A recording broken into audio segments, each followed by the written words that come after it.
What's up guys, it's that Panda again. I'm here again with another video, and today we're actually going to be doing a post-island kind of review, right? And I had gotten this comment on my other video, and I think I've done this before. I think I used to do post-island reviews, but I stopped doing it for some reason. I don't remember why, but basically it was Catfish Za. They were like, Panda, you need to do a follow-up video, what you thought about the alliances, how they did, and your impression you have after AR. And honestly, that's not a bad idea. I think that's a pretty good idea to kind of run through, especially since sometimes I'm inaccurate about my guesstimations, right? Or maybe I'll say like, oh, I think this alliance is going to do worse than I think they'll do, or I'll think, whatever the case is, right? So it is pretty nice to do, and I can just look through a few brackets, give my thoughts. To be honest, I looked mostly at G1 and 2 because G1 and 2 were kind of where the central focus of stuff was, or the main fights were. I mean, there was also G3, but I honestly didn't look at it as much, as well as the fact that I feel like G1 and 2 were just overall way more intense, and there was just way more, obviously, kill points that kind of went into both brackets. Either way, let's kind of hop right into it. So we're looking at G1, right? And we have our Legion over here, which was SSI, MBD, IITI, and it was a pretty good freaking Legion. Okay, that was actually a really good Legion.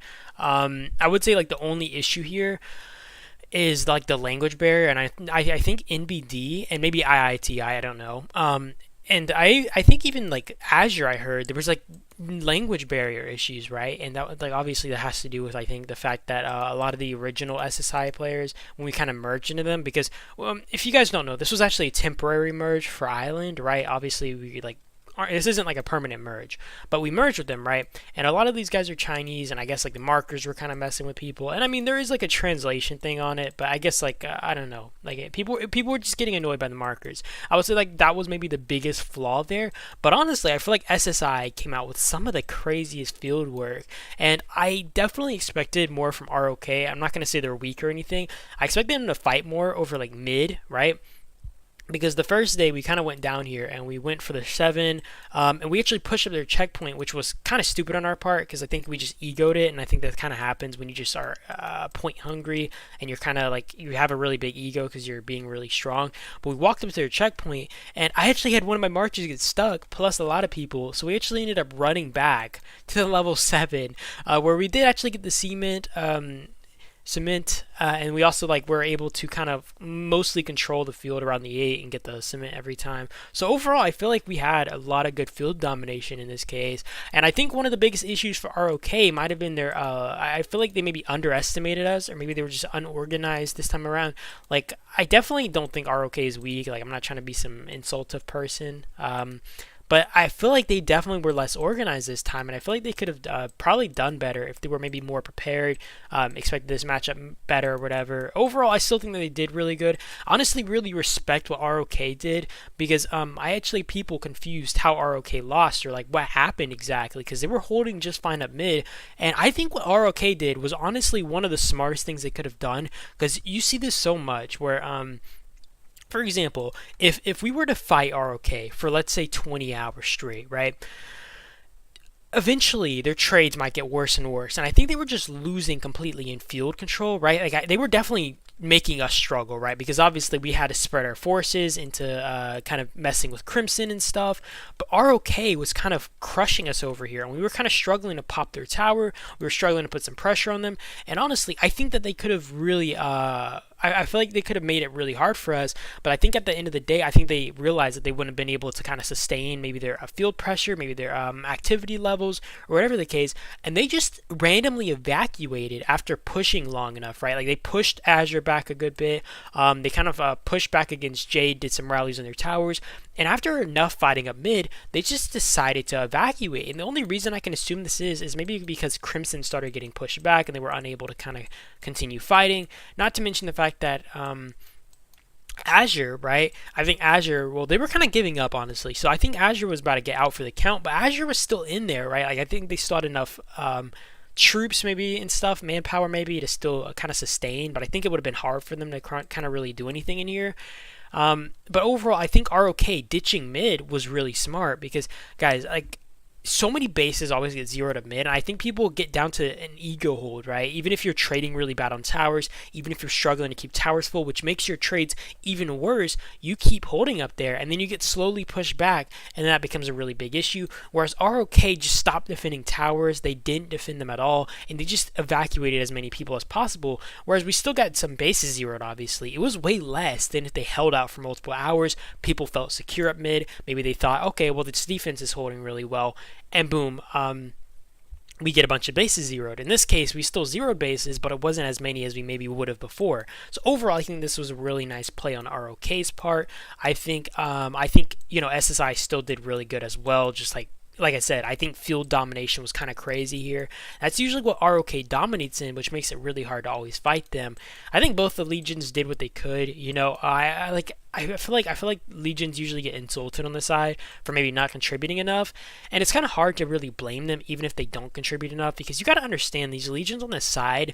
The only case they can really perform well is, for example, in G2, where you have MK, right?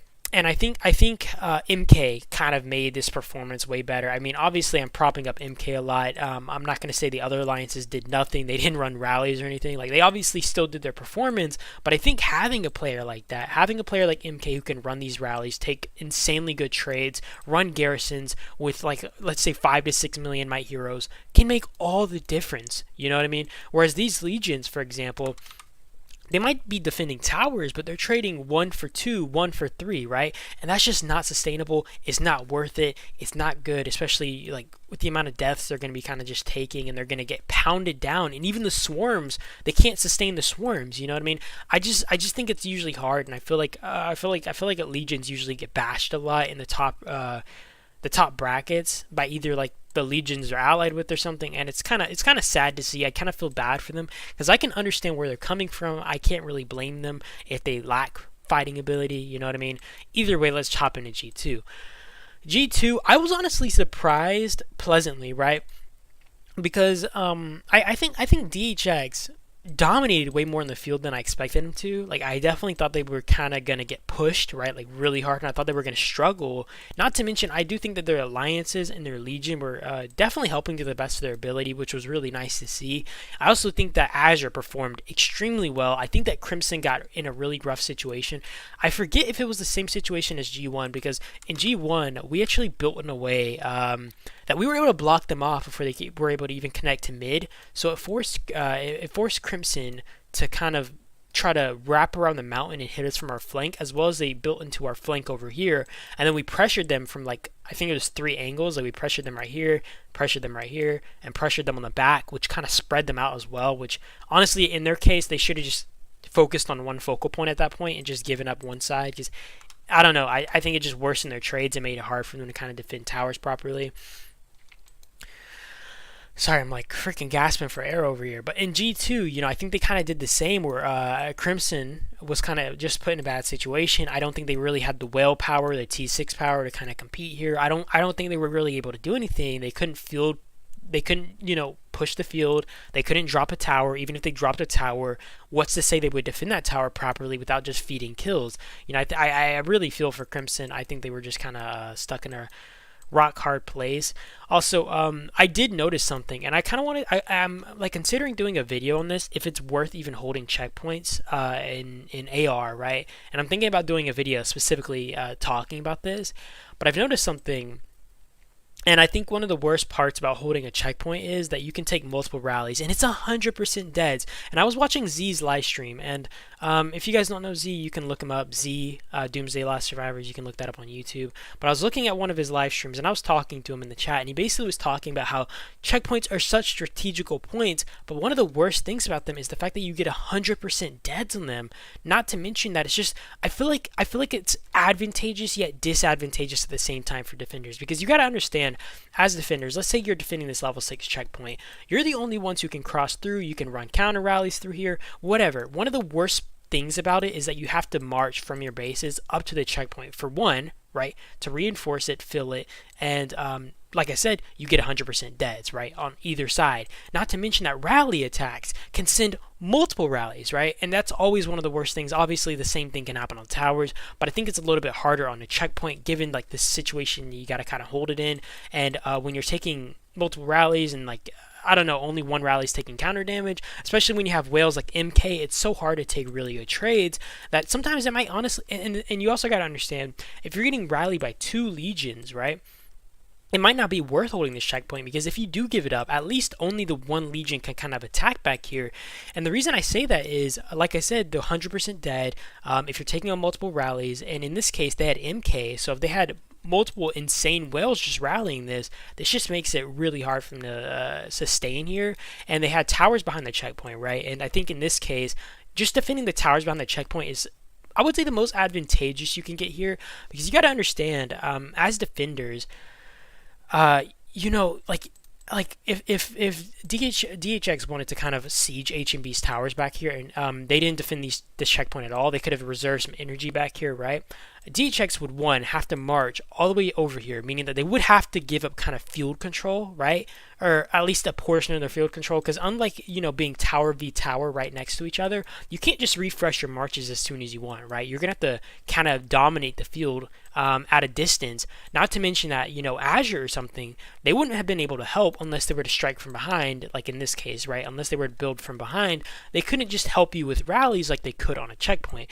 That's like the thing about them, though. It's like a double-edged sword. There's a lot of good from holding a checkpoint. There's also a lot of bad. So you kind of got to be very picky about how you hold it.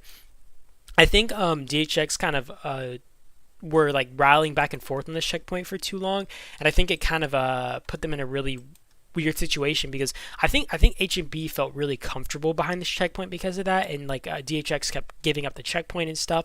But eventually they actually pushed through, and I was watching, and I have a lot of footage of this, and I think it made a lot of the players here feel secure, like they weren't going to get cut off. And I saw a lot of players get zeroed, whereas I feel like if DHX broke the checkpoint as soon as possible and broke through, they would have gotten a lot less bases. And that kind of exemplifies what I was talking about in G1, whereas if ROK held up mid, they would have had a lot more people feeling secure, either passing out online, forgetting the shield, maybe getting off for even 10 minutes, and then their tower burns, whatever the case. And they would have maybe gotten zeroed, you know what I mean? And in this case, I think it just kind of, it was just a really big double-edged sword for HMB. I think DHX actually played that really well, and their push through, I don't know if that was intentional, but that really played out well for them. Overall, this was kind of a crazy bracket to watch. It was definitely surprising for me, you know, the results and stuff. Well, not the results, right? Like I actually could see DHX winning this, especially since they had HA on their side, but I definitely thought like how it played out was kind of crazy, you know? Alright, and I'm going to actually end off with G3. I've kind of been talking a lot, you know, I kind of just like, I like blabbering, okay? G3, I will not lie, I did not get a lot of watch here, but I definitely had predicted that this would kind of be the result, because I think LAS is just too strong, you know, and they probably left this alliance. It's just like a secondary alliance, but LAS is way too strong right now. Like I think their top whales are just too insane. I know Croc has like a 6 million might Bella, or just 6 million might Rider. He might have a 6 million might range hero. His armaments are insane, not to mention his other members, because his other members are freaking jacked as well. I don't know enough about BOD, but I feel like I looked at the kill points, and it was pretty even between LAS and BOD. And to be fair, it's kind of hard to determine, you know, if like all the points were obviously traded off 1-for-1 on each other, whereas like, you know, maybe BOD got more points on Crimson and Jade combined, whereas Jade only was able to fight BOD or something. I don't really know. Overall, this was kind of I mean, I kind of expected this, but this was kind of nice. It looked like they kind of just came to an agreement. Maybe it was kind of a respectful fight, and they were like, all right, GG everybody. It was nice fighting you guys. You guys have a good one. I mean, I might be wrong, but that's kind of what it looks like, because they stopped pushing, and I checked on the last day, and I was like, it doesn't look like these guys are pushing anymore. They kind of just stopped, and like there were only a few bases behind checkpoint. Everyone just looked like they were kind of relaxing. It was like they were all just laying in a jacuzzi. Maybe BOD was like, yeah, you guys freaking dominated over here. GG, this was a good fight. We got our kill points. You got yours. We'll just relax, and, you know, that's always nice to see. You know, it's not like some big, gotta push them back. overall, you guys, how was your island, guys? Are you guys, how did you guys perform? I know freaking Boone got smacked in G4. They were like all the Boone players or all the main Boone fighters were in freaking G1, right? So obviously we weren't here, and I was like, man, I know this is gonna be a rough one because I think they had BTW, and BTW obviously is pretty strong. So they got chokeholded in their checkpoint. That is rough. But yeah, you guys tell me how your islands went. You guys just comment down below. And I do appreciate you guys as always for watching. I hope you guys did enjoy, and I will see you guys in the next video. And that is it. Peace out.